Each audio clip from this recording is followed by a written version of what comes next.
Welcome back, Stream Nation. Check it out. We're back on Screening on Streaming. This episode, we can check out that amazing show you heard about, Jessica Jones. Brought to you by Netflix. Hope you heard about it. We're gonna kick off into that in about a couple of seconds.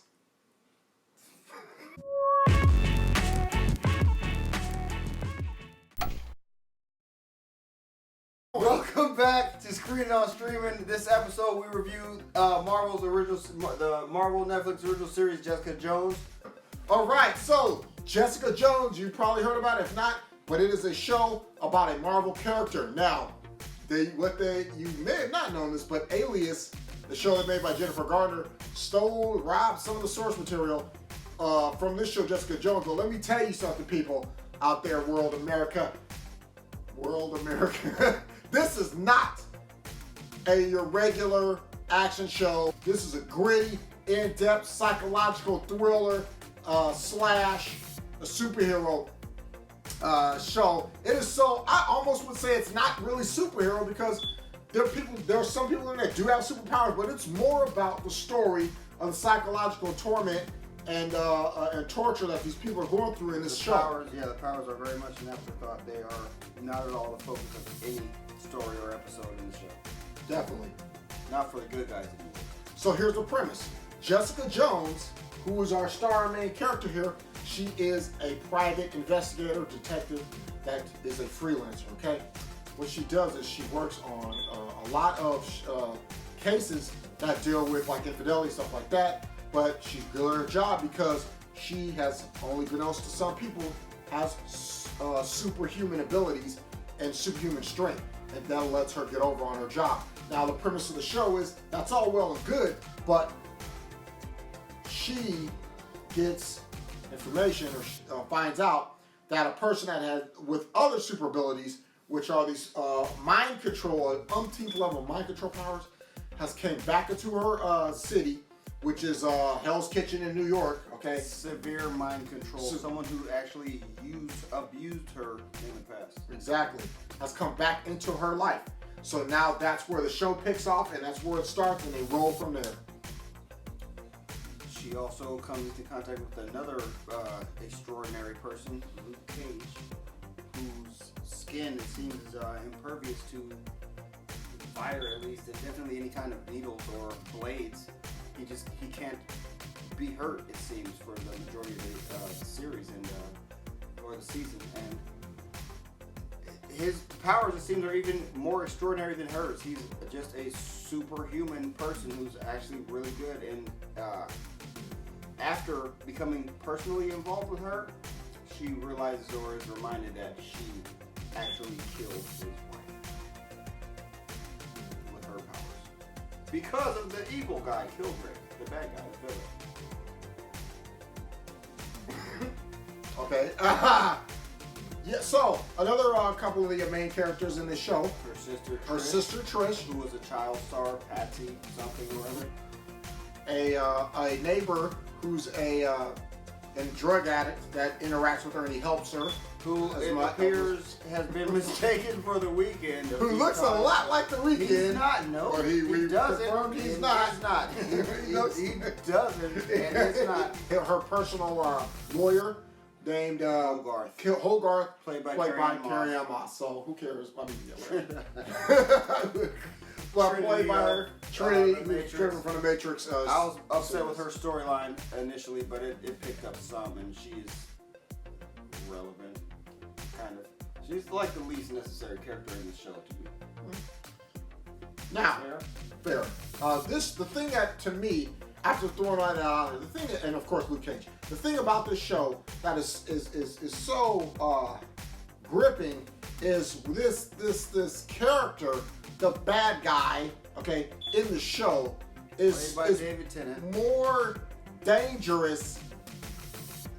When you hear about his power, mind control, what you think you don't you have to watch about the show. Yeah. If you watch the season that we did, you will see or you will recognize that his ability is terrifying and that this man will be extremely dangerous any and everywhere. You see Jessica Jones at the beginning, terrified, scared out of her wits when she finds out he's back in town. so much that she has to repeat a chant or use a tool that she learned from a psychiatrist to calm her down because her mind gets all scared and stuff. So now remember, she's got superpowers. This guy doesn't, but she's that scared of him. That should all kind of give you a hint of how dangerous he is. But yeah, when you like you said, they very well illustrate how threatening and deranged and deep and violent and terrible that type of power could happen. If you see this or hear what we're saying and you think, oh, mind control, that's nothing, watch the show. You'll accept or agree that is a terrifying dude and potential power for someone to have. Dude's ridiculously evil and surprisingly terrifying when you consider his potential and his intent. It's a really bad villain. And to be honest with you, you would not see this. I'm not trying to honk on the Netflix horn, but you would not be able to see this if this was not at least on a cable paid channel. They can't do this on NBC. On NBC or not allowed CW or CW. There's no way they cannot do this, and they are just not allowed to do what is done in the Jessica Jones series. It's unprecedented. Yes. Very well made. It's extremely well thought out and acted very well. I love the writing. I like the use and the way that they showed the abilities that the heroes or the special people have in the show. It seemed like they were able to show, first of all, the fight scenes, the couple of little fight scenes they have. They were they're well choreographed. Well choreographed. They look like real fights. Real fights with someone who's very, very much stronger than you, and you didn't know that. You didn't know that, and you went nuts, and you got hurt really bad because you made a mistake. That's what that's the kind of fights these are.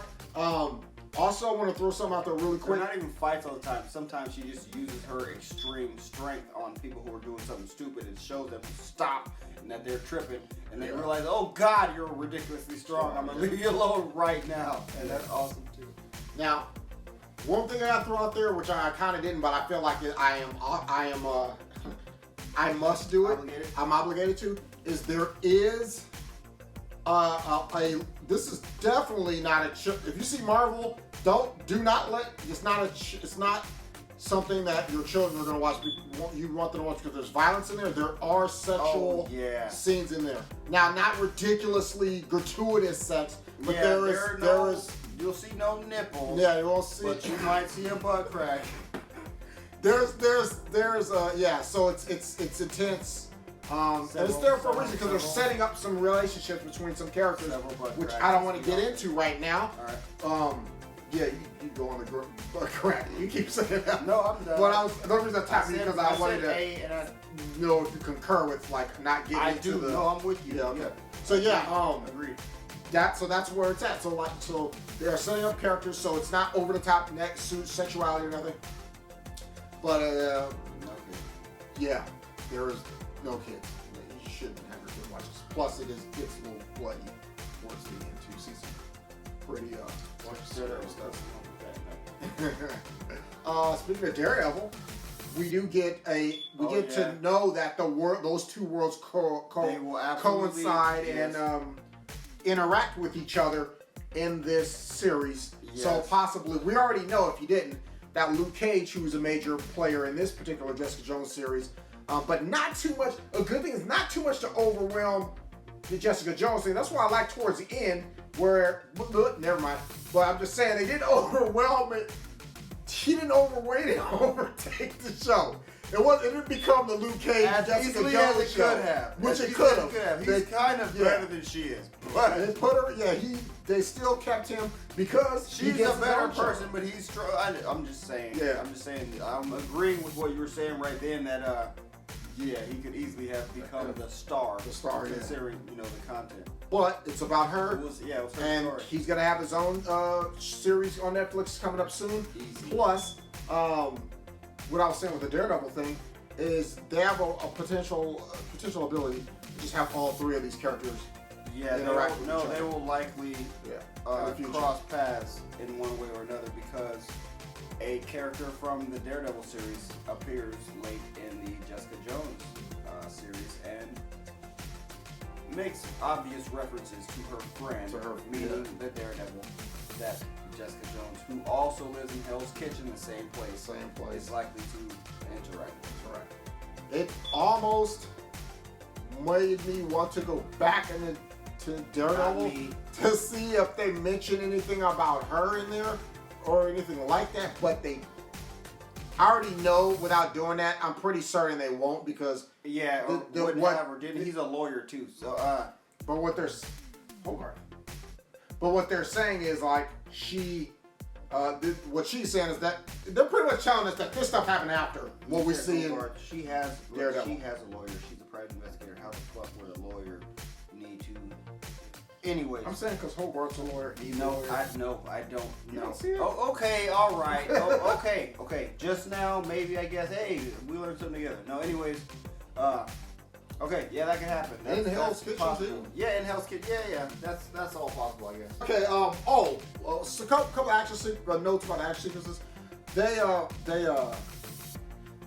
make it so she's not over the top like Supergirl, like what's his name, Green Lantern type of thing. Like she's not like flying all over the place doing all this stuff. What it is We don't like know whether or not she can fly. She actually does a Buzz Lightyear thing, suggesting that she can merely fall with style or something like that. Controlled falling. But they they cleverly show when she does use her flying/jumping ability, which is really, she even says it's like more of a jumping thing. The way they film it is very good because it's almost like they cinematography wise, they just show what you need to see. You don't need to see her flying all around or whatever. They show you her like leaping and like. It seems to be an intentional secret that they're kind of keeping from you, but I kind of feel like, and I think my brother does too, she can probably fly. I was gonna say, you don't agree? I'm not sure, especially because of the last episode. I don't care. Well, okay. Well, somebody said that she flew and saved him, and then she kind of denied it still, but he was like, what she did to save me was flying. There's an episode where she got somebody, and he was like, she flew and saved me. And I'm still not saying that she flies, and we don't know because they won't show that. And of course, she denies it kind of. But I'm kind of inclined to think that she probably can fly. We will see. Anyway, I was going to say that they mentioned the incident again, like they did in the Daredevil series, referring to the flag waver and the big green guy. Yeah. That's what I was going to say. Which they did that multiple times. And I also, last thing is like what I was getting at with the powers and these people are hiding their powers. She has her reasons, Jessica Jones, and so does Luke Cage. They both have their reasons to hide their powers. They talk about a little bit with Luke Cage, but they're definitely going to get into big time in his series. Okay, in his storyline. But they do that, which means to me like it's possible that Netflix. It's possible that Netflix or the writers. My bad. It's possible the writers. Follow the source material, and they really wanted to keep it really close in the same world, I'd say, as Daredevil. Daredevil, we all know, has absolutely no powers. Okay, he's actually less impressive than he should be, but with his physical ability. But they wanted to. I also believe that in filming, they decided, hey, maybe we shouldn't have them like throwing cars and stuff all over the place, which they can do. They showed a little of it, but they didn't go crazy. Like they didn't have them like running around like her flying, jumping over buildings all over the place, and you like actually seeing all of this.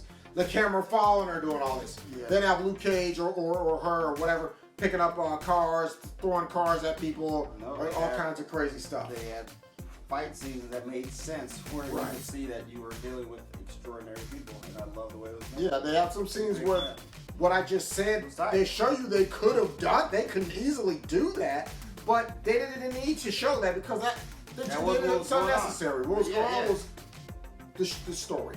Thank you, Kristen Ritter. All right. No, you did a good job. You know, I don't know her personally. I just thought she did a good job. She did. She went from B to partner 3 or 23. No, I like her. No.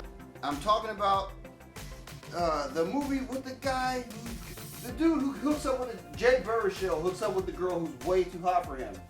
Oh, she was in that. That's the first time I saw her. Thank you. Oh, this is what I'm saying. She was yeah. No. She's out of my league, or she's out of your league. She's out of your league. There you go. Yeah. That's so anyway, yeah. So yeah, Kristen Ritter. Kristen Ritter from She's Out of Your League, which we which like played the whatever obvious. Friend. Yeah, she was the friend. Hot friend. She was great.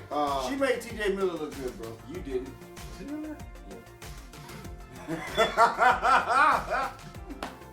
I think this is going to give her, this is going to open doors for her.